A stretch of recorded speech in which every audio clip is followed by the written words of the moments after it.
സുബാനി മാ ആസ്മ ഷാനി. സുബാനി മാ ആസ്മ ഷാനി. Glory be to me. How great is my nation. എല്ലാവർക്കും നമസ്കാരം. Welcome to my YouTube channel Praharis care. പല രാജ്യങ്ങളെക്കുറിച്ച് സംസാരിക്കുന്നതിനിടയ്ക്ക് ഇപ്പോൾ നമ്മൾ മിഡിൽ ഈസ്റ്റിലുള്ള യുദ്ധക്കെടുതികളും യുദ്ധത്തിൻ്റെ പ്രകമ്പനങ്ങളും ആണ് ഡിസ്കസ് ചെയ്യുന്നത്. We have been discussing about the middle east war inflicted by the US and Israel on Iran.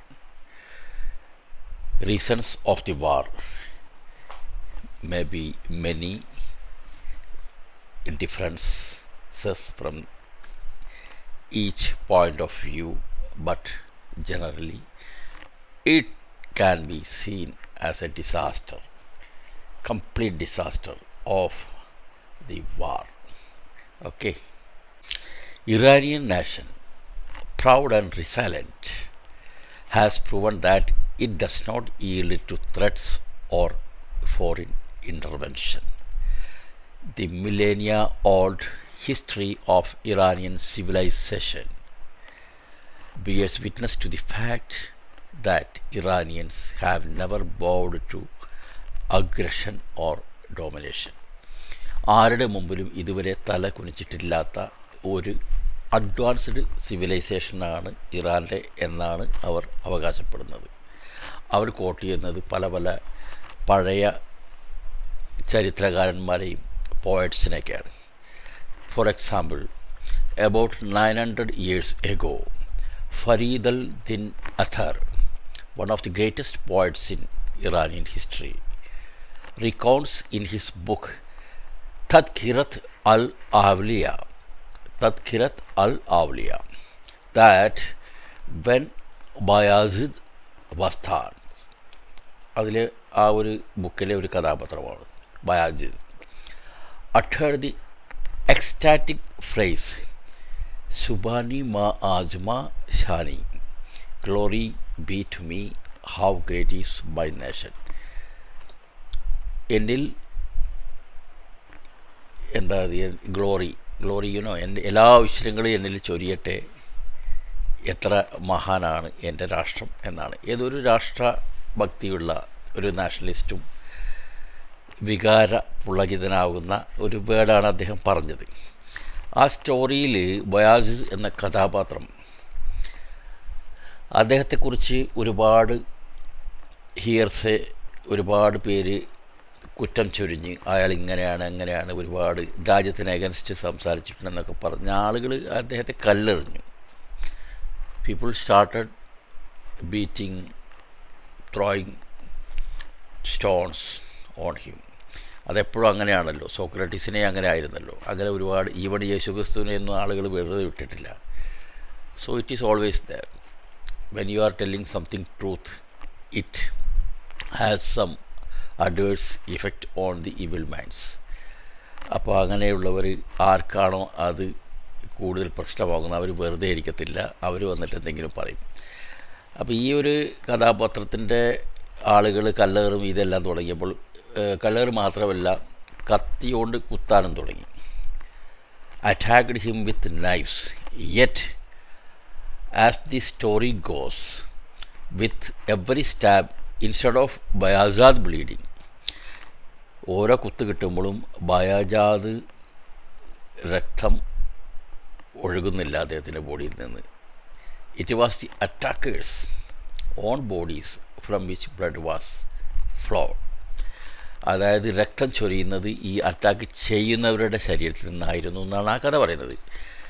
That means they are ready to do anything, but the ill design ആയിട്ടുള്ള യു എസിനും ഇസ്രായേലും തന്നെ ആയിരിക്കും ultimately ഇതിൻ്റെ ഒരു loss, രക്തച്ചൊരിച്ചുകൾ വരിക എന്നുള്ളതാണ് അവർ ഉദ്ദേശിക്കുന്നത്. Actually they wanted to motivate their nation, motivate their citizen. Okay, അതാണ് അതിൻ്റെ ഒരു ഇതിൽ പറയുന്നത്. Iran is like Bayazid in this story history, shows that despite every blow struck against it, it is ultimately the aggressors, the ones who wield the knives, who are erased, while Iran endures and remains. Iran പറയുന്നത് ഞങ്ങളെ മുകളിൽ attack ചെയ്യുന്നവരുടെ അന്ത്യമായിരിക്കും കാണുന്നത്. ഞങ്ങൾ enters, ഞങ്ങൾ ശക്തമായി നിലകൊള്ളും, ഞങ്ങൾ ഇവിടെ അവശേഷിക്കും എന്നാണ് അവർ പറയുന്നത്. ആക്ച്വലി അതിൽ കുറേ കാര്യങ്ങളുണ്ടെന്ന് എനിക്ക് തോന്നുന്നുണ്ട്. കാരണം ഇറാഖും ഇറാനും തമ്മിലുള്ള വാറ് 8 വർഷം കണ്ടിന്യൂസ് വാറിലായിരുന്നു. പിന്നെ അതൊരു സ്റ്റേൽമേറ്റായിട്ട് ഒന്നും സംഭവിക്കാതെ അങ്ങ് ഇതായി. അവർ there was 20 years 24 years like continuous war ചെയ്യാൻ കഴിവുള്ള ഒരു രാജ്യമാണത്. പിന്നെ എന്ന് പറഞ്ഞാൽ ഒരു ബിഗ് കൺട്രിയെ നിങ്ങൾ അറ്റാക്ക് ചെയ്യുമ്പോൾ ഇപ്പോൾ തന്നെ ഹ്യൂമൻ റൈറ്റ്സ് കമ്മീഷനും യുണൈറ്റഡ് നേഷൻസും ഒക്കെ ഒരുപാട് റിപ്പോർട്ട്സുകൾ വരുന്നുണ്ട് ഈ അറ്റാക്കിനെതിരായിട്ട്. ഇത് ഹ്യൂമൻ റൈറ്റ്സ് വയലേഷനാണ് ഇവിടെ നടക്കുന്നത് എന്നുള്ള, ഇൻ്റർനാഷണൽ ക്രൈമാണ് ഇവിടെ നടക്കുന്നതെന്നൊക്കെ ഒരുപാട് പറഞ്ഞിട്ടുണ്ട്. ഇത് അറ്റാക്സുകൾ മുറുകി വരുമ്പോഴത്തേക്ക് ഇത് ആകെ മൊത്തം ഒരു ഗ്ലോബൽ ഇഷ്യൂ ആവും. ഇപ്പോൾ അമേരിക്ക സപ്പോർട്ട് ചെയ്യുന്നവർ അന്നും സപ്പോർട്ട് ചെയ്യുമോ എന്നുള്ളത് ഡൗട്ടാണ്. Such types of attacks can be against any country. ഇന്നിപ്പോൾ ഇത് ഇറാൻ്റെ ആണെങ്കിൽ ഇന്നലെ വേറെ കൺട്രികളായിരുന്നു. പിന്നെ വേറെ അമേരിക്കയുടെ ഒരു ഹിസ്റ്ററി വെച്ച് നോക്കിയാൽ അവരൊരിക്കലും ഒരു യുദ്ധം ജയിക്കുന്നില്ല. എല്ലായിടത്തും പോയി കൈയിട്ട് പ്രശ്നം ഉണ്ടാക്കിയിട്ട് അവരവിടെ നിന്ന് മുങ്ങാണ്. പിന്നെ looking for any other country. അവർക്കതൊരു വിഷയമല്ല.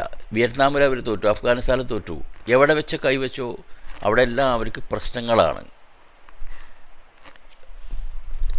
Another thing, boots on ground ചെയ്യുന്നില്ല അവർ.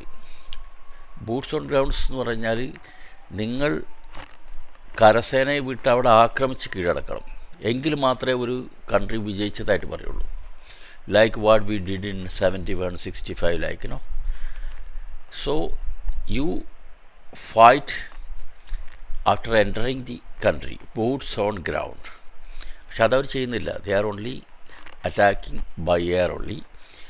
Then now they are planning to get the Kurdish people to attack, land attack against Iran.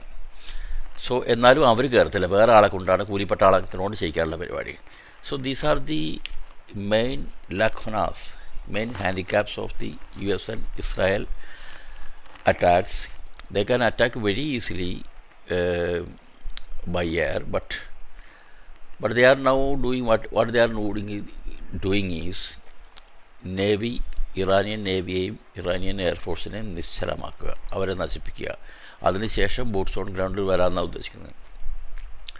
But Iran ഇന്ന് പറഞ്ഞിരിക്കുന്നത്, ഇന്നിപ്പോൾ എത്ര 10 ദിവസം കഴിഞ്ഞില്ലേ, ഇന്ന് പറഞ്ഞിരിക്കുന്നത് ഞങ്ങളുടെ ഒരുപാട് വെപ്പൺസൊന്നും ഇതുവരെ പുറത്തേ ഇറങ്ങിയിട്ടില്ല എന്നാണ്. God only knows what is the truth in it. But anyway, ഒരു 30 കൺട്രികളെ അഗൻസ്റ്റ് യുദ്ധം ചെയ്യുമ്പോൾ ഒരു കൺട്രിയുടെ നിലനിൽപ്പ് പ്രയാസം തന്നെ ആയിരിക്കും. But I think Iran will remain, Iran will face the attacks. അതിനുള്ളൊരു ത്രാണിയുള്ള ഒരു രാജ്യം തന്നെയാണ് ഇറാൻ എന്ന് ആണ് തോന്നുന്നത്. Okay, in the meantime Iran അവരുടെ നെക്സ്റ്റ് സുപ്രീം ലീഡറിനെ പ്രഖ്യാപിച്ചു കഴിഞ്ഞു. മൊജ്തബ ഖമേനി, ആയത്തുള്ള അലി ഖമേനിയുടെ പുത്രനായ ആയത്തുള്ള മൊജ്തബ ഖമേനി, അദ്ദേഹത്തിനെ അവർ ഡിക്ലെയർ ചെയ്തു നെക്സ്റ്റ് ലീഡറായിട്ട്. And thousands of people gathered at Tehran's Enghelab square എന്നുള്ള ഒരു സ്ഥലത്ത് ടെഹ്റാനിലെ ആയിരക്കണക്കിന് ആളുകൾ ഒത്തുചേർന്ന് ഗാദേർഡായിട്ട് പ്ലഡ്ജ് ചെയ്തു. അവർ സത്യം ചെയ്തിരിക്കുകയാണ്, allegiance to the Islamic Republic's new leader Ayatollah Mojtaba Khamenei. അപ്പോൾ ദീസ് ആർ ദി ന്യൂസസ്. നമുക്ക് നോക്കാം. കൂടുതൽ രക്തച്ചൊരിച്ചിലുകളില്ലാതെ ഈ യുദ്ധം അവസാനിപ്പിക്കാൻ വേണ്ടി പല കൺട്രികളും ശ്രമിക്കുന്നുണ്ട്. ഈ ബാക്ക്ഡോർ ഡിപ്ലോമസികളൊക്കെ ഫലവത്താകുമെന്നുള്ള പ്രത്യാശിക്കാം. ഈ പുതിയ ലീഡറെ നിയമിച്ചതിൽ റഷ്യ കൺഗ്രാജുലേറ്റ് ചെയ്തിട്ടുണ്ട്. അതുപോലെ ചൈനീസ് പറഞ്ഞിട്ടുണ്ട് അത് അവരുടെ ഇൻറ്റേർണൽ മാറ്ററാണ്. There is nothing wrong in nominating declaring a new leader എന്ന് ചൈനയും പറഞ്ഞിട്ട്. Virtually Russia and China both the countries are supporting Iran, but they are not in the war front only. But later on stage what will happen we don't know. By the time അവരുടെ ഒരു കപ്പലിന് ലവാൻ എന്ന കപ്പലിന് കൊച്ചി തുറമുഖത്ത് നമ്മൾ അഭയം നൽകിയിട്ടുണ്ട് India. അതിലവർ പ്രത്യേകം ഇന്ത്യയോട് നന്ദി പ്രകാശിപ്പിച്ചിട്ടുമുണ്ട്. ഓക്കെ, വീഡിയോ ഇഷ്ടമായെങ്കിൽ പ്ലീസ് ലൈക്ക് ആൻഡ് സബ്സ്ക്രൈബ്. വീണ്ടും കാണാം മറ്റൊരു വീഡിയോയിലൂടെ. ബൈ.